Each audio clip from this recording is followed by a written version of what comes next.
วันนี้ก็มาตกปลาวันหยุดอีกเช่นเคยนะครับอันนี้ก็เป็นหมายแม่น้ำน้อยครับก็พอมีผลงานนะครับได้สังขวาสใหญ่ตัวหนึ่งแล้วก็ปลาตะโกกอีก2 ตัวครับขังไว้อยู่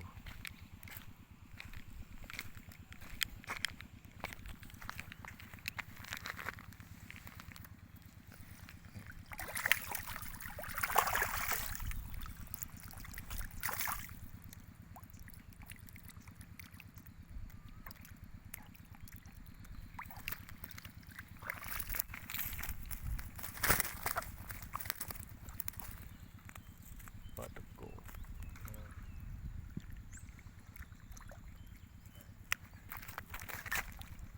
สังขวาส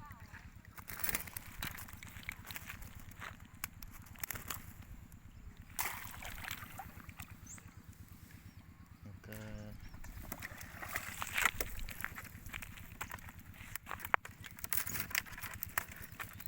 ปลาสังขวาสแล้วก็ปลาแดง